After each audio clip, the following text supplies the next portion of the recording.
Bible that his goal is to be like the Father, which is yes, God. of course, because the Father plays a different role.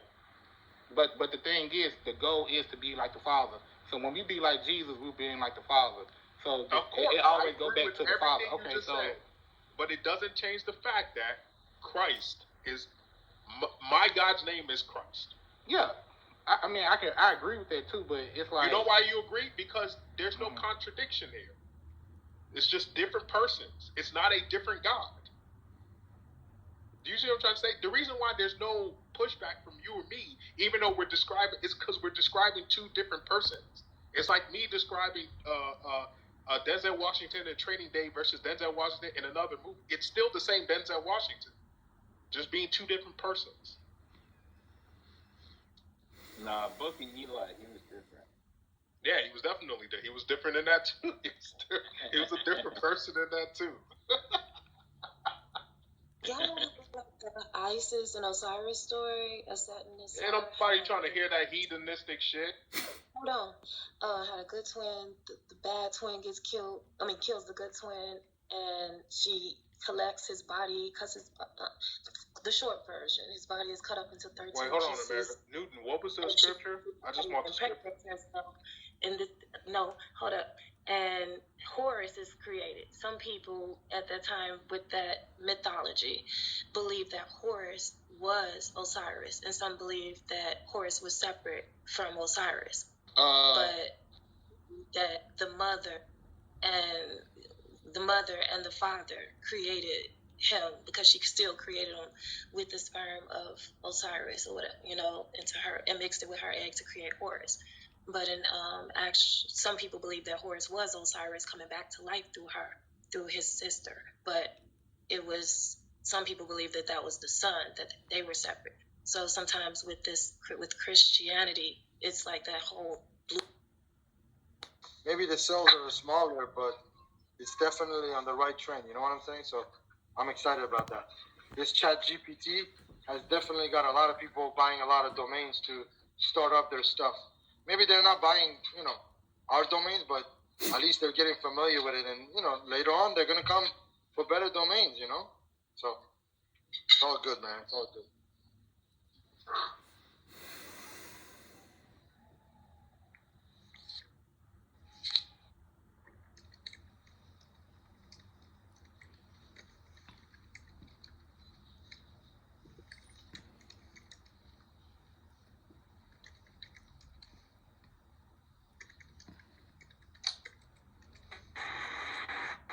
What's up, DJ?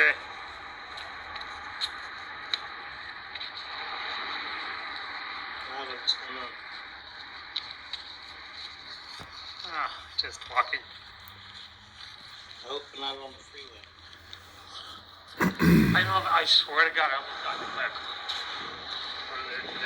Sounds like But it was going to be my fault because... No, it's going to be my fault because I was looking at my phone and I looked up, oh shit, I'm in the middle of the street. And a car just stopped. Like that. This walking business can be dangerous.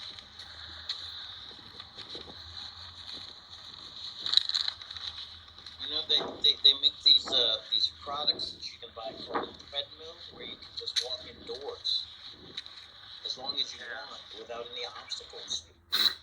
You know what? It's different doing treadmills, man, than it is walking outside. Some people dig that more, but I hear you, but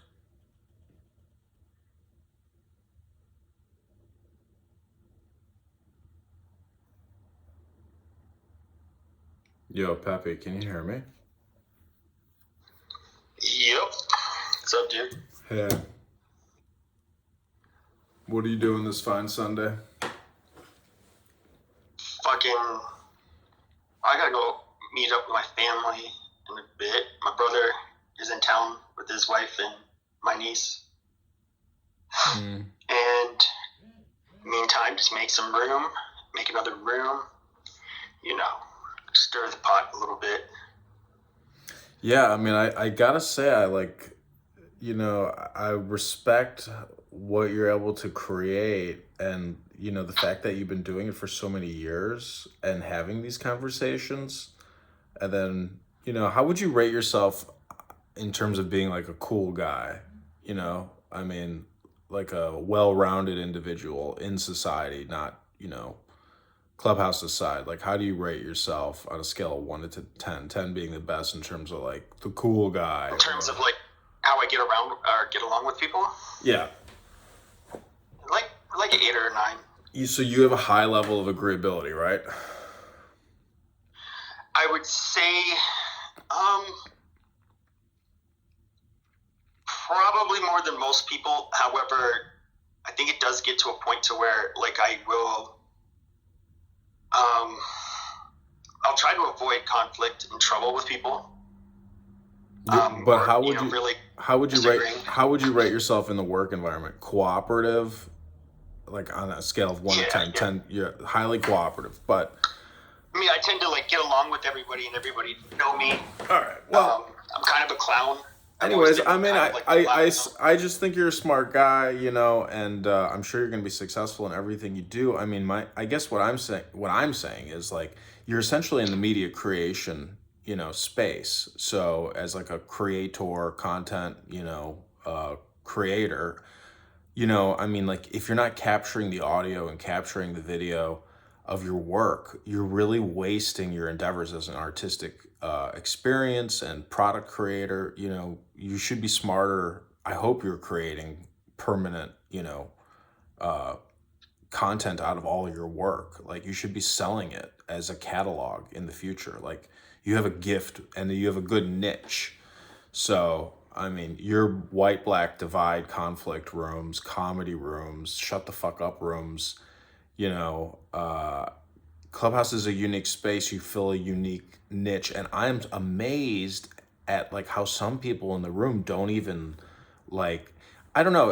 It's such a weird thing how your emotions, you know, play into the room as a listener or as a speaker / listener, or, you know, and how people treat you in the room, either with, I'm amazed that you don't get more disrespect or more conflict. Like there does seem to be like this connection between white Americans and black Americans, which is super unique in the world, you know, because black African Americans, they're just not this, they're now like incorporated into this in military industrial banking pharma complex. Like they're part of the propaganda machine, whether they know it or not. And I'm just amazed at some of the rooms, you know, because this has been an ongoing thing for like a week now with your rooms. And people like to center themselves and say, why did they moderate me? Why did they do like the most pathetic things, as opposed to like